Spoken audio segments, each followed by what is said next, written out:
আসামি জুনায়েদ আহমেদ পলককে গ্রেপ্তার দেখানোর জন্য চাওয়া হয়। পরবর্তীতে আমরা কোর্টে সাবমিশন করি জামিনের জন্য, এবং সেখানে আমরা বলি যে আমাদের যে জুনায়েদ আহমেদ পলক যিনি রয়েছেন তিনি আসলে উৎস বহির্ভূত কোনো ধরনের আয় করেন নাই, এবং তার সকল সম্পত্তির বিবরণী, তার যে আয়কর বিবরণী রয়েছে সেখানে সব কিছু উল্লেখ রয়েছে। তার এই উল্লেখযোগ্য সম্পত্তি ব্যতীত আর কোনো উৎস বহির্ভূত কোনো সম্পত্তি নেই। এবং আমরা সেখানে উল্লেখ করেছি যে তিনি খুব অল্প বয়সে তার পৈতৃক সম্পত্তি থেকে 27 বিঘা জমি পান এবং 2টা বাসা পান, সিংড়াতে এবং নাটোরে। এবং তিনি নাটোরে যে বাসাটা পান সেই বাসাটা বিক্রয় করে তিনি আবার কিছু জমি কেনেন এবং সেখানে আবাদ করেন মৌসুমে বছরে 3 বার, এবং সাথে মৎস্য প্রজেক্ট চালু করেন এবং সেখান থেকে তার ইনকাম ছিল। এছাড়া তিনি 1998 সাল থেকে আসলে আয়কর যে রিটার্নটা সেটা জমা দিয়ে আসছে, এবং সেই সময় তিনি ঠিকাদার হিসেবে কাজ করেছেন এবং সেই সকল কাজের যে লব্ধ অর্থ রয়েছে সেগুলো তার ইনকামে আসলে সংযুক্ত হয়েছে এবং সেগুলো তিনি নিয়মিত কর দিয়ে আসছেন। এবং পরবর্তীতে তিনি হাইকোর্টে যখন লয়ার হন, জাজ কোর্টে লয়ার হন, তিনি দীর্ঘদিন যাবৎ প্র্যাকটিস করেন এবং এই প্র্যাকটিস লব্ধ অর্থ তার সেটাতে সংযুক্ত হয়েছে। এছাড়া তিনি 2016 সাল থেকে 2020 সাল পর্যন্ত ওয়ার্ল্ড ইকোনমিক ফোরামে একজন ইয়ং লিডার হিসেবে মনোনীত হন এবং সেখান থেকে তিনি বিভিন্ন ইন্টারন্যাশনাল ইনভাইটেশন পান এবং ইন্টারন্যাশনাল কনফারেন্সগুলোতে যোগদান করেন এবং সেখানেও একটি সম্মানী তিনি পান।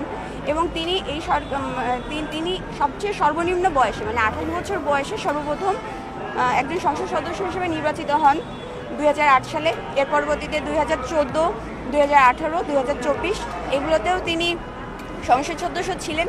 তিনি সর্বমোট 16 বছর যাবৎ একজন সংসদ সদস্য ছিলেন এবং এই সংসদ সদস্য হিসেবে তার একটি বেতন ভাতা আছে এবং তিনি 2018 থেকে একজন প্রতিমন্ত্রীর দায়িত্ব পালন করেছেন, সেখানে একটি বেতন ভাতা আছে, বিদেশ গমন একটি ভাতা রয়েছে এবং নানাবিধ এখানে ভাতা রয়েছে। তো আমরা বিগততে এটাই উল্লেখ করেছি যে আর এছাড়া আপনারা নিশ্চয়ই অবগত আছেন যে একজন যে এমপি থাকেন তারা কিন্তু শুল্ক মুক্তভাবে গাড়ি কিনতে পারে এবং তিনি এরকম গাড়ি ক্রয় করেছেন এবং পরবর্তী তার 5 বছর যখন অতিবাহিত হয়েছে তখন তিনি সেটাকে বিক্রয় করেছেন এবং এই যে গাড়িটা কিনেছেন সেটাও লোনের টাকা দিয়ে কিনেছেন, পরবর্তীতে লোন পরিশোধ হয়ে গেলে ওই গাড়িটা তিনি বিক্রয় করেছেন।